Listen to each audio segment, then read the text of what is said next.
دا زموږ کالج یونیورسټي والا نه دي چې کوم هلک فیسبوک موبایل نه لري هغه په ټاپ نمبرانو کې راځي او چې کوم هلک یې لري هغه د روي او د 2 بجو ویښ دي د سترګې څه حالي کوچنی هلک یې هغه غټ عینکې لګولي یاره ته کوچنی بچی ستا سترګې کله خرابې سوې د موبایل د سترګو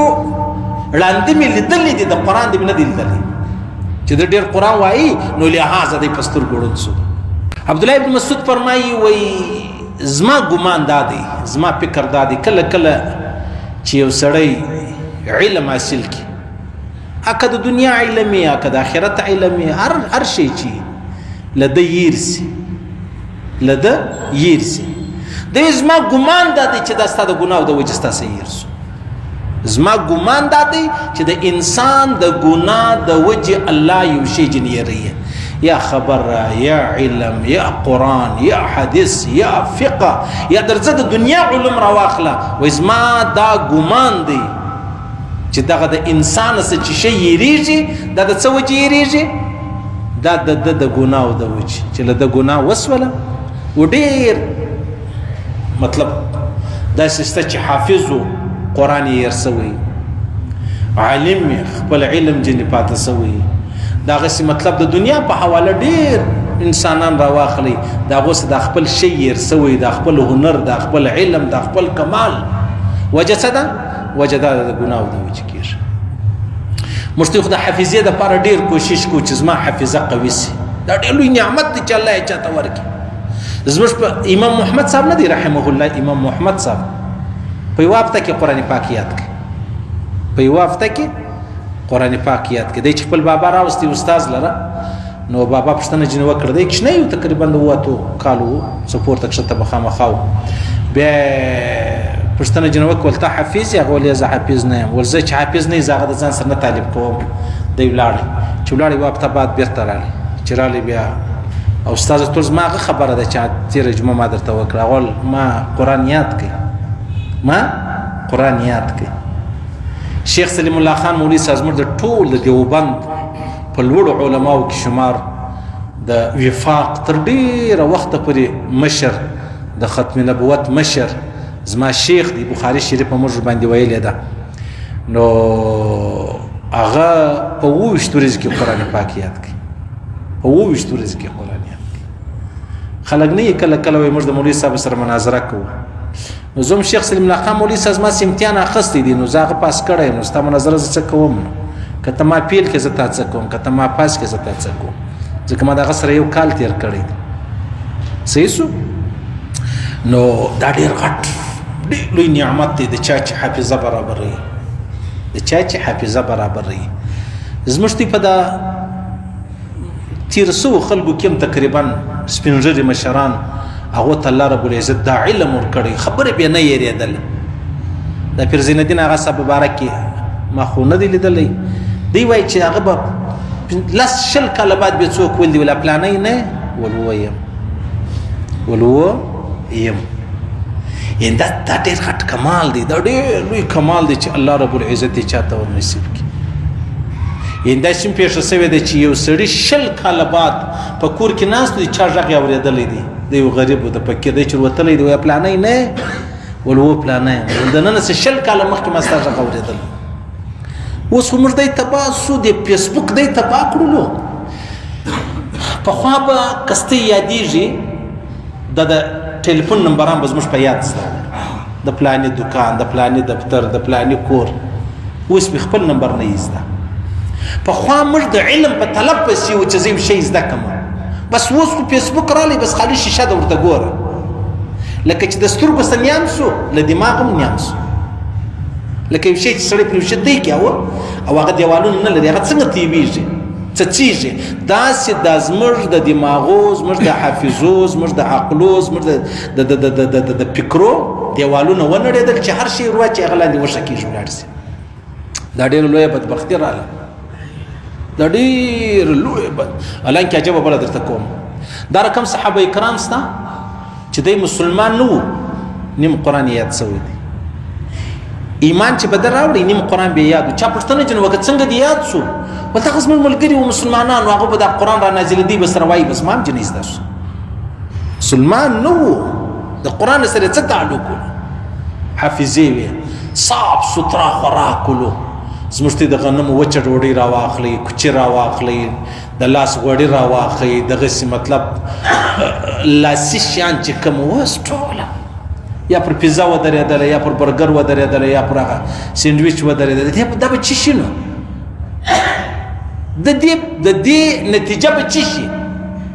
ګوره زه اسانه مثال در کوم ته یو دروند شی په نازک سپړسي راوځړوه یا په نازکه رسۍ راوځړوه د دې به څه انجام شلېږي که نه شلېږي نو که په مضبوطه شي تا دا شی راوځړوي بیا به څنګه صحیح نو زموږ دماغونه او حافظې ولاړې ختمې سولې دا خاص د دې فیسبوک برکت دی او هر چا چې فیسبوک کوي د هغه د حافظې خالي پوښتنه کوي نو موږ ته خو ښه خبره دا ده چې الله رب العزت د چا حافظه ورقوي کړي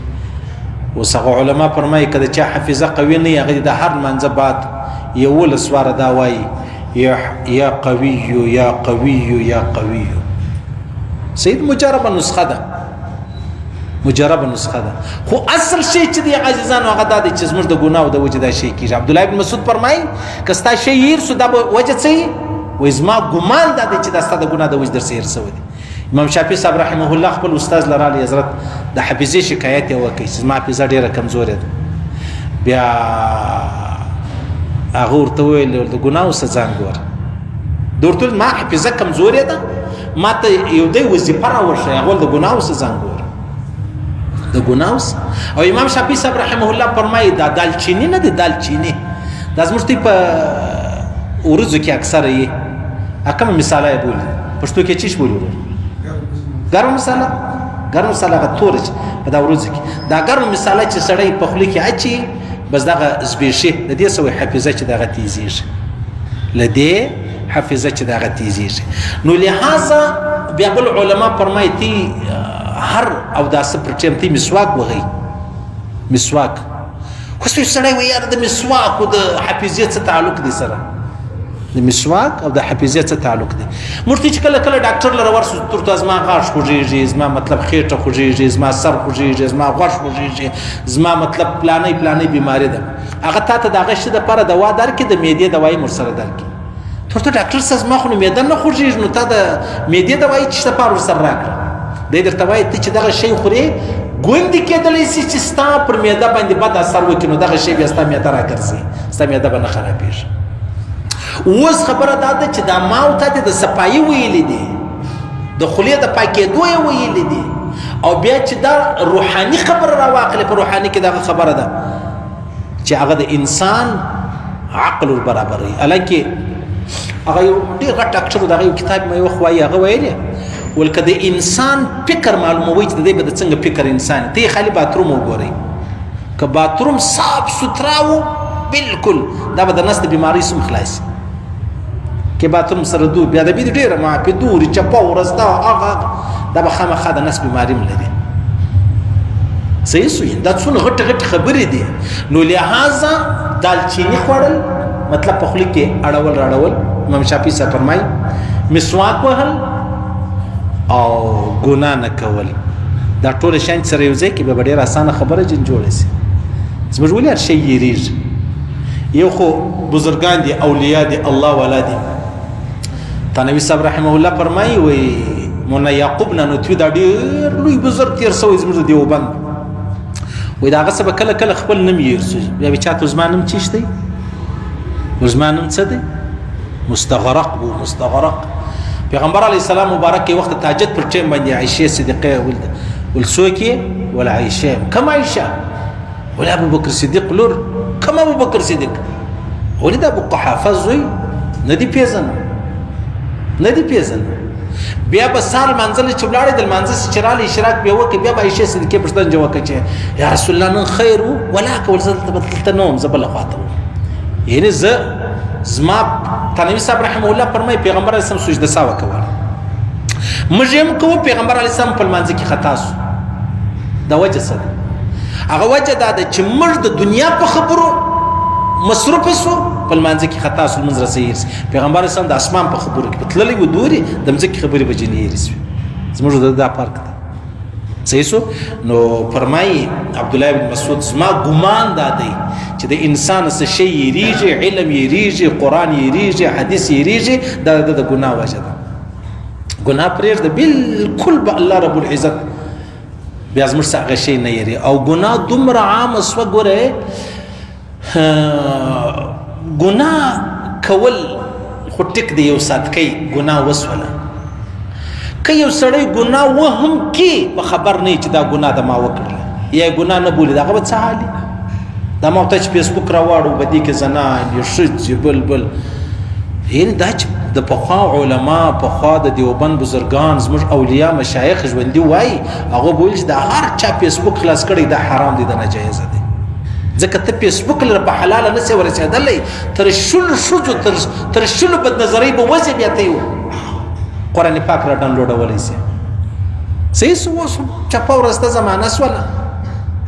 ولاکه دا معلومیږي چې تور کم دی سپین کم دی. بس اسی خدای پاک د انسانانو شکلونه را کړي دي د محمد رسول الله د دعا په خاطر کړي. محمد رسول الله دعا وکړه، یا الله زما امت بزوګیانو خنجران ما جوړوه، الله وعده ورسره وکړه.